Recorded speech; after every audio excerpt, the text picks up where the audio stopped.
right? Look, I got my market placement right here.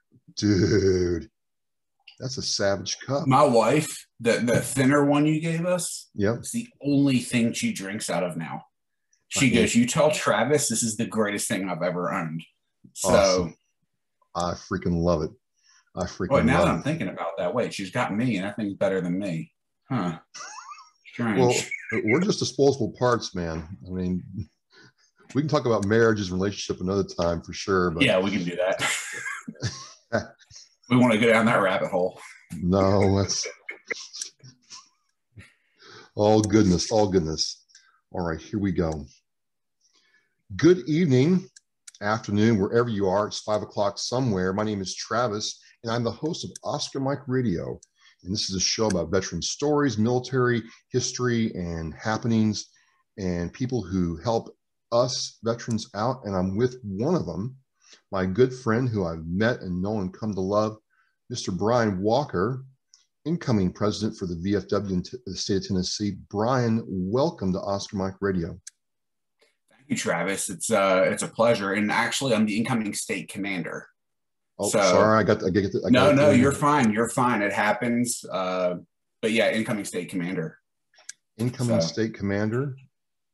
It's still a pretty big honor to me, and I'm happy to have you here. I like to talk to all veterans. To be in the VFW, you had to, serve, in a foreign theater. So I'm very curious about your, military journey, if you will. Just give us a few minutes and take us through, how you joined the military, what you did, and then your transition out, if you would, please. Yeah, I mean, my journey, I think, is, I guess like many others. I mean, it seems like when you hear one, I don't want to say you hear them all, but when we're talking amongst ourselves, it's like you fall into it. Like, you hate talking about yourself because you like hearing about someone else's story. Well, so, that's why I'm asking the question. Yeah, I could sit with a million. That's one of the things I love. I never get to talk about mine. So in 2003, I joined the Air Force. My first duty station was a little town called Alamogordo, New Mexico. It was Holloman Air Force Base. Great place. I was on a unit called Bear Base, and what our mission was setting up remote bases all over the world. Oh, so wow. Shock and awe. Like, our guys set up. I remember talking with my chief, and he was talking about shock and awe, and there was folding chairs, and obviously I missed that, but they brought in folding chairs, and they sat there at the Baghdad airport and watched the bombing like they were watching a fireworks show. And that's exactly how it was described to me. And I think your audience would not take any offense to that. And then about a year and a half into my active duty service, I heard about this thing called Palace Chase, where you could go from the guard, or from active duty to the guard. And it was, I had made some calls and done some, I was just digging around into it, trying to figure it out. And I called Memphis, Tennessee, talked to a gentleman by the name of Jimmy Murphy. And he said, "Well, we'd love to have you." And I said, "Well, I'm still active duty." He said, "Go to the Palace Chase office, tell them you want a Palace Chase to the guard." He said, "They'll take care of you." And that's what I did. And it completely changed my life. I mean, active duty is great. I loved it. I had a blast. But the guard side, I was a technician, so I wore a uniform 7 days a week. Even when I was in civilian status, you were still in uniform. You still followed the same rules and the same protocol. But I did that for a while. And then it was kind of funny. My wife and I were actually just talking about this. I begged and begged and begged to go overseas. Like, I went to my commanders, like, I want to go, I want to go, I want to go. And we announced we were getting married, and we announced the wedding date. And the next day, my chief comes down and says, "Commander wants to see you." So I go upstairs thinking I'm in trouble. I don't know what I did, but I'm prepared for whatever it is. Not really prepared, but I was just ready to say, I'm sorry, or deny. And I got up there and he said, well, you're getting deployed. I got your name in. And I said, okay. So I'm getting married. When do I leave? And he said, 30 days after you get married. And I No know I put a lot problem. of, no, well, you know, and then he said, I'll give you the rest of the day off so you can go home and tell your bride to be. I was like, oh, that's great of you. Thanks, sir, for But hooking me you up. know, you hear stories of that and you hear horror stories, you know, relationships that weren't ready for it or whatever it may be. But our relationship, my wife and I, got so much stronger over that. I mean, the fact of being gone and then having to build that bond, just, it was amazing. But yeah, I got to deploy for Operation Enduring Freedom. I came back in 2000. I deployed in September of 2010, came back late January 2011. And I served until 2015. I was medically separated, 3 shoulder surgeries in 12 months. The military doesn't, you know, You're they're broken. like, hey, your shoulders aren't good. You're not good to us. But I still love it and I still appreciate them and everything I got to do. And it wouldn't have me on the journey I'm on now if it wasn't for that. So I'm appreciative. Awesome. Well, just by virtue of you being in the Air Force, I can assure you that our journeys aren't very similar, but that's another topic for another time. You do this and you medically separate and you have to build life. You know, you transition to, did you grow up in Tennessee? I did not. I spent half my life in Philadelphia, Pennsylvania, and the other half in a little town outside of Tuscaloosa, Alabama. So 2 completely separate Yeah, lifestyles. we lived just outside Tuscaloosa, Alabama, in a little town called Kellerman, and Yes. we learned about Bear Bryant and Roll Tide. And it's religion My down there. first day of 7th grade, I was in homeroom, which was PE, and it was our football coach. And he said, Walker, and I said yo a couple times. I did a lot of push-ups my very first day of 7th grade. I learned to say yes, sir, real fast. Yes. But then I had to make that decision. Is it Roll Tide or War Eagle? Ooh. And I went Roll Tide, and it hasn't let me down. Yeah, Oh my it's God. everything you hear is true. I'm an LSU fan, so it was All a right, this brutal interview's time. over. I can't do this. Oh, come on. It's brutal. I got to deal with this. You get out though in Tennessee and you started working, I assume, professionally. You know, I don't want to assume that's the mother of all mess ups. Did you start working? Did you transition to something else? How did that work? I went into business for myself. I being in, and obviously I was in the VFW. I was doing other things, but I watched my grandfather, who was a World War II veteran, go through so many health issues and the struggles he went through. And so I went into home care franchise or home care, senior care.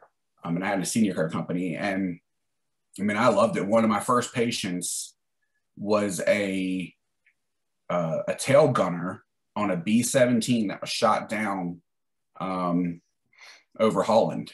And Oh, he wow. was a POW for years. And come to find out, and this brings everything back.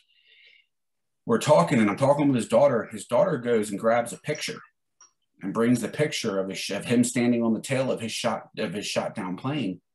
And after he was free, they took him back, you know, and whatever. But there was a picture of him with the aircraft, and I noticed the tail symbol. I said, I know that symbol. And I went back, and that symbol was the start of the unit that I deployed with. Oh, wow. When I deployed for Operation Enduring Freedom. So it was extremely humbling to take care of a World War II guy, and I deployed 75 years later on, you know, and the airplanes we had that logo on it on the tail, which is a triangle with a K in the middle. And it was amazing. Wow. So you do this. How do you start becoming a member of the VFW? You know, when did you start getting involved with VFW? Was it right when you got out, or was it a little while after you got out? So when I was in, I got involved, but I was still serving. So I wasn't heavily involved. I was, if they needed like a, something for a mailbox or for their flag collection box, I would make it or get it made or do whatever had to be done. It wasn't until we were at one of our district meetings and I just happened to be off that night and was able to go. And our post commander at the time, or our post, yeah, he was commander at the time, Robert Hunt, came to me and said, our quartermaster died. Quartermaster is a lot of work. He said, I'll step down to quartermaster, but there's none of the older World War II Korea guys want to step up to be commander. Will you do it? And I was like, well, it's a heck of a position to put me in. I was like, but if that means the success of the post and you guys are willing to work with me, I'll do it.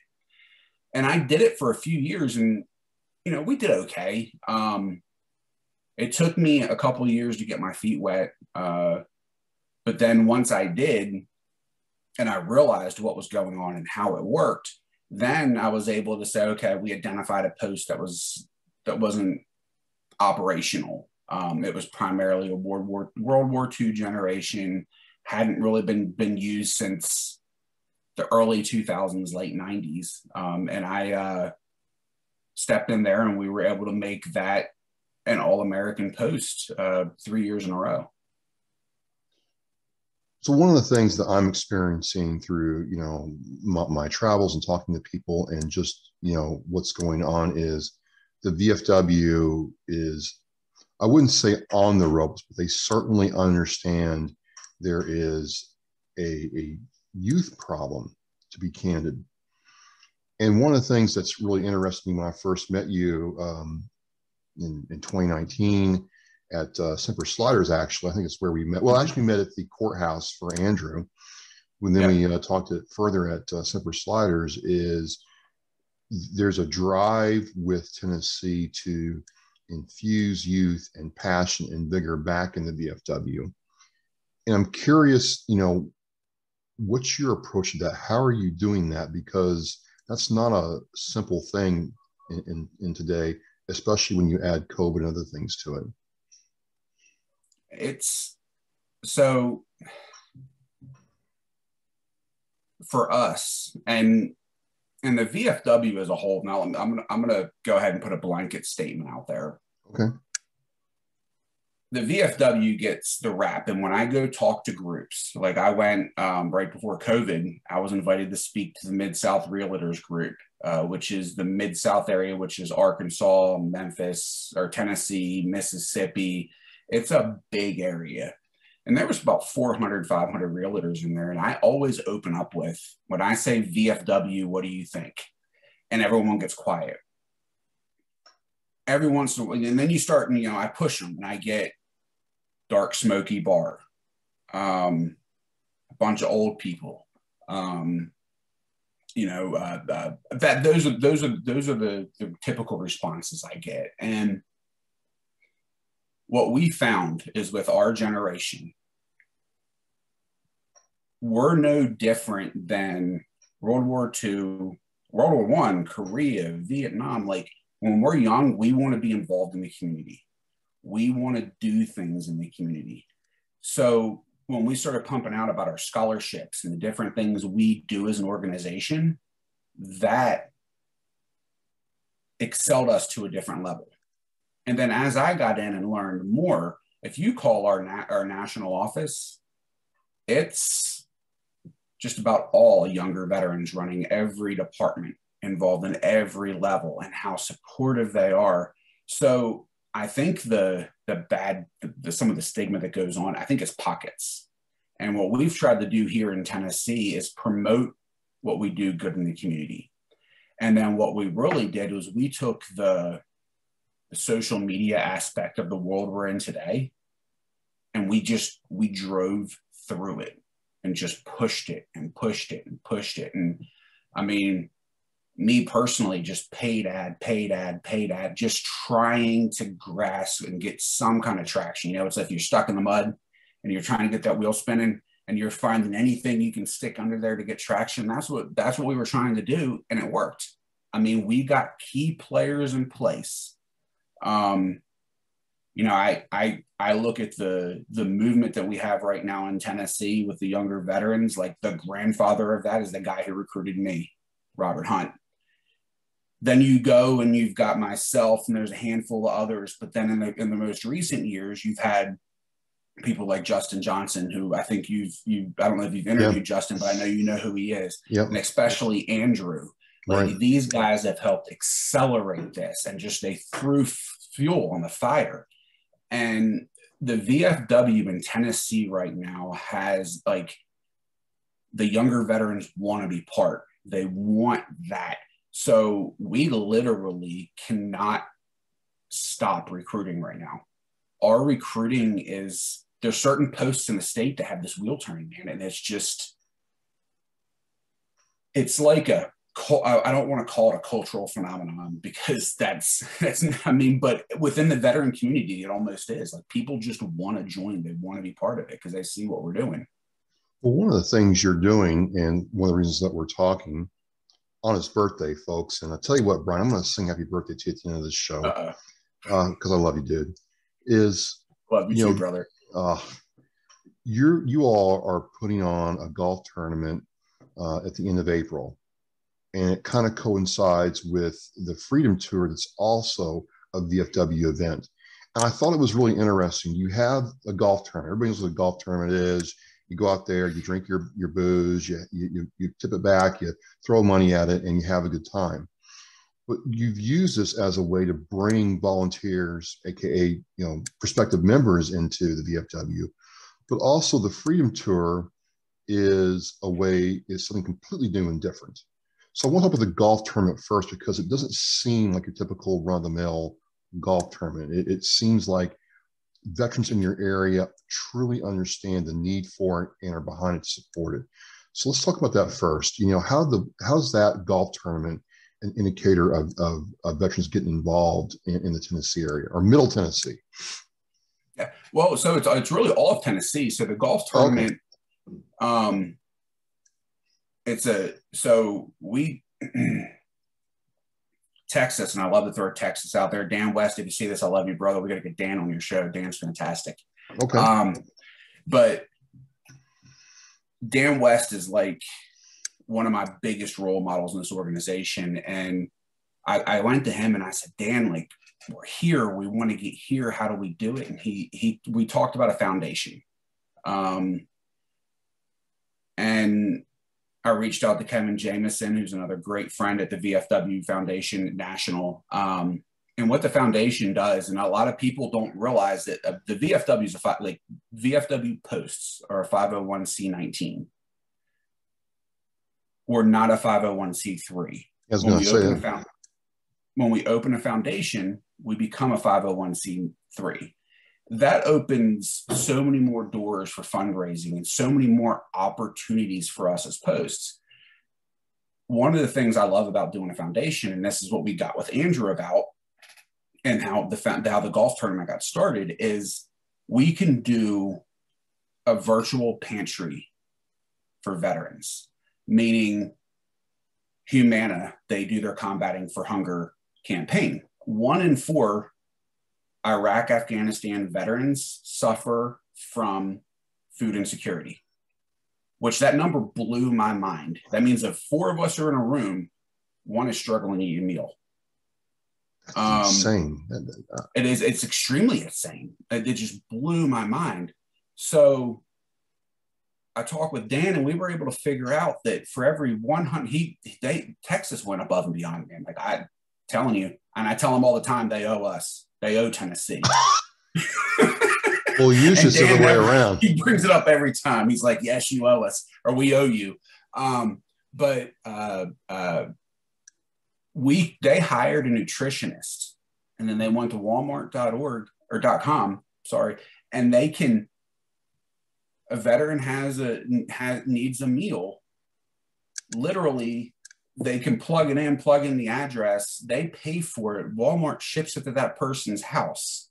So especially right now in COVID, like, it's hands-free. Like, the less hands you have touching something, the better right now, because you're not spreading anything.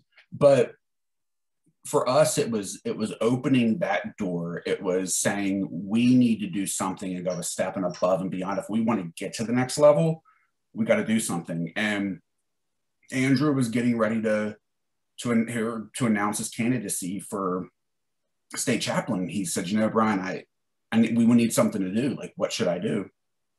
And I threw this idea at him, and he, you know, Andrew, he ran with it. That's an understatement. I love that about him, and that's the kind of energy you need. Yeah. So I'm doing the I was like, I want to do the marshmallow long drive sponsor. So I bought like the marshmallow head that DJ Marshmallow wears that lights up, and we're going to have all kinds of fun with it. But I was just speaking at a district meeting in Columbia, Tennessee this past week. And I told them, I said, guys, you guys can come out for this. I said, they're going to have a live cannon to fire. I said, I don't know what it is about Marines that are machine gunners that become chaplains, but they want loud bangs. So I'm giving all this to Andrew, but yeah. So, and everyone loves it. I mean, I'm so excited for this event, and this is the first year. So whether it raises $100, yeah, whether it's $10,000, whether it's $100,000, we're in the step in the right direction. And that's all we have to do is get that ball moving down the field. Absolutely. Absolutely. And it's really kind of interesting. You have this event, and, you know, Andrew's talking about it, and ladies and gentlemen, it's a golf tournament. There's going to be sponsorship links in the show post where you can, you know, check it out. And if you want to throw some support at the VFW in Tennessee, you can. We'd appreciate it. And then the next day is that Friday the 30th. Golf tournament's on the Thursday. Friday the 30th is this Freedom Tour launch with Chris Turner and Pastor Waldrop at Bold Patriot that involves the VFW in a very different way. And I really, you know, am liking what I'm hearing here. And it's my understanding that Tennessee is going to kind of open up VFWs to have this concert. And Chris is going to perform. He's a Marine veteran, and ChrisTurnerMusic.com. And they're going to present this Crossroads or Warrior Hope education curriculum for PTSD and moral injury and mental health. And it's just a very different vibe that the VFW is involved this way, because, you know, my experience, Brian, we talked about this, is, you know, for the VFW, if it's new and it's different, then it must be bad. Doesn't matter what it is. If it's new and it's different, bad, 9, net, no way, cancel that. And so I'm like, wait a minute, are you sure this is the VFW? Because I can't believe, I can believe, but it's hard to believe. It's cool to believe now that you all have embraced this. So we've been working on embracing things like this, especially this past year. Our state commander, Richard Lee's been fantastic. He's given us all kinds of leverage. And this idea came, and with COVID, it's been pushed back and pushed back and pushed back. And it looks like it's going to start kicking off now. But the VFW, and this is when you say that they don't like anything different, I think that's veteran culture. Veterans, they get caught in their ways. You know how it is with an MRE, man. Once you find one you like, you don't want to give. Like, you're looking for menu number 22 or whatever it is. Like, that's what you want. But this deal that they're doing, and you're going to see this. Now, I can't release everything coming out because honestly, I don't know yet. I won't know till next weekend. But the incoming national commander for the VFW has really, really, really taken community and partnerships with other organizations to an entirely different level. So it's going to be part of every VFW post in the country. If they want to exceed a certain level of expectation, they're going to have to partner with outside organizations. Now, whether that be a Freedom of Hope tour or whether that be a Rotary Club, but they're going to have to find that, and they're going to have to partner. And that's what it's about, man. It's about community. But when it comes to the Freedom Tour, what Chris is doing and Pastor Walter, what they're doing is just amazing. I mean, I was on a conference call with them the other day, and I haven't been through their training yet. I know Andrew went through it, and I was supposed to, but I had something come up with this. I couldn't do it. I'm going to do it. I'm excited about it. I know I gave it to our incoming state surgeon, who's he's a retired E9, and he was a medic in the Navy. He spent most of his time with Marines. So he's like, I probably should be a Marine. But he read through those books, and he came back and he said, Brian, this is amazing. What they're trying to do is next level. And so by bringing Chris on and doing this, we're hoping this is ground zero for what's going to become something that's going to spread like wildfire across the country. And that's the entire expectation. But that's really what Tennessee, our focus is right now, is doing good for our local veterans and then experimenting. What's going to work? What can we do? What's next? What can catch? Because we want to be the model for the rest of the country. We want to be that,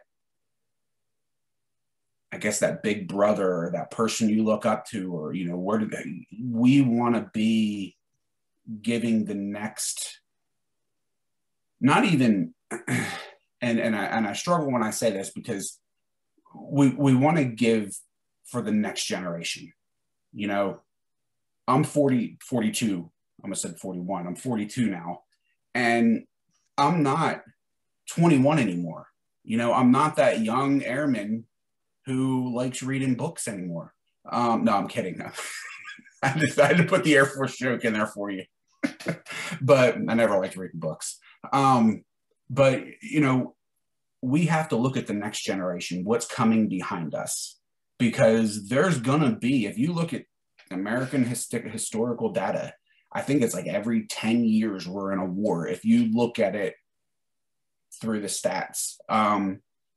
So, I mean, yeah, we're in a 20-year war, but what's the next war going to be? Who are the next kids coming behind us? And we need to make sure that the VFW is in a position to help them. And I think something like the Freedom Tour is a major piece to making sure that's done. Because, I mean, we're not the Gary Sinise Foundation. We're not building smart homes. I'm not a PTSD expert by any means. Right. We're not housing homeless veterans, but we've been around since 1899. Here in Tennessee, we've been around since 1930. I look at us like the grandparents of VSO organizations, veteran service organizations. Absolutely. We should be an incubator. We should be helping these other organizations get out there and get moving, because we can't have our hands in every single pot. We can't do everything. We're not building smart homes. Right. You don't want me doing that. But, we need to be connected, and we all need to work as a unit. And once we can put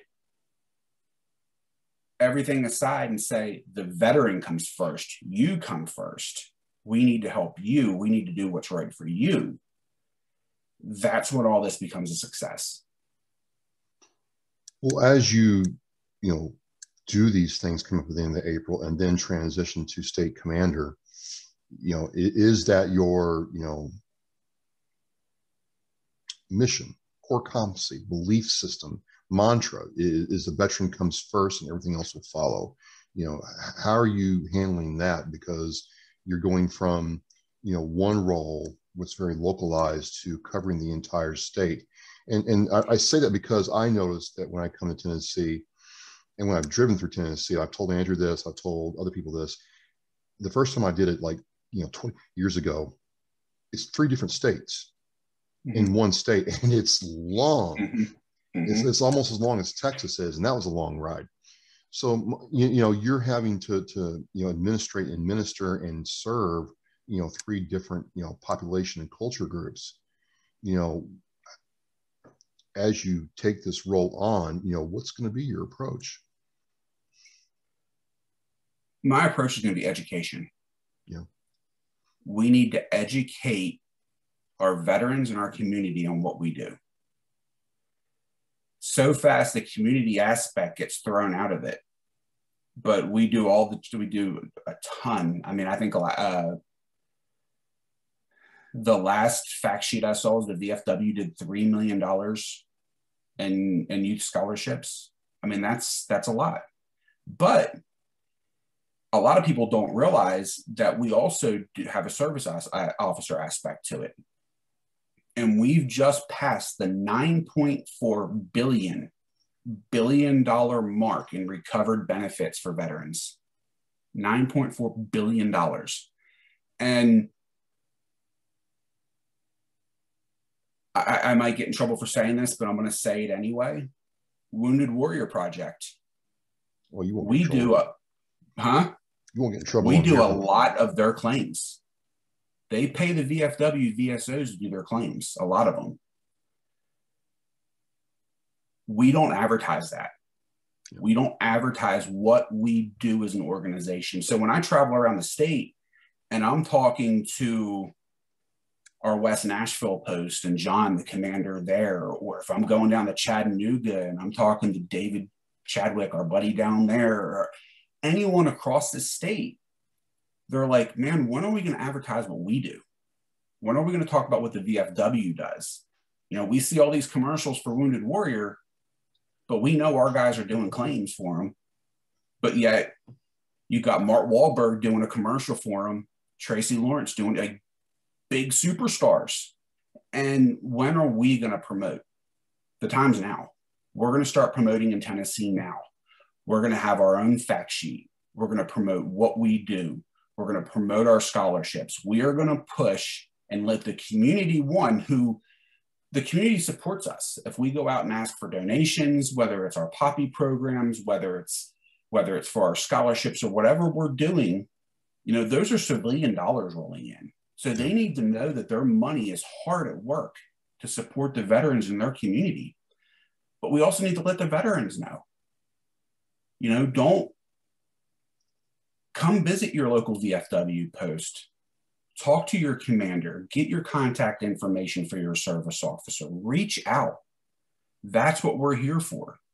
We are here to help. And I think this goes back to the stigma I said at the beginning, where people think we're just a smoky bar. Yeah.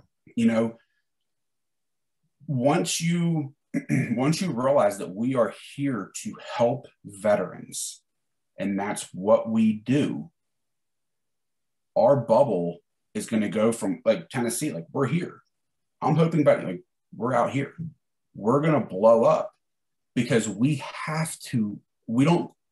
And this isn't just me. This isn't just Tennessee. I'm in a chat group with senior vice commanders from all around the world, Department of Europe and the Pacific. You know, we have departments everywhere. We have 6,700 posts around the world. Oh, wow. And we talk, and we don't do a good enough job advertising what we do. And the time used to be, and I'll hear it from some of the old timers, and I appreciate what every single one of them say. And I try to listen, and I do listen to them, because they're a wealth of knowledge coming in on how things used to work and what they used to do and how, and just the history in them. But the VFW used to be millions of members.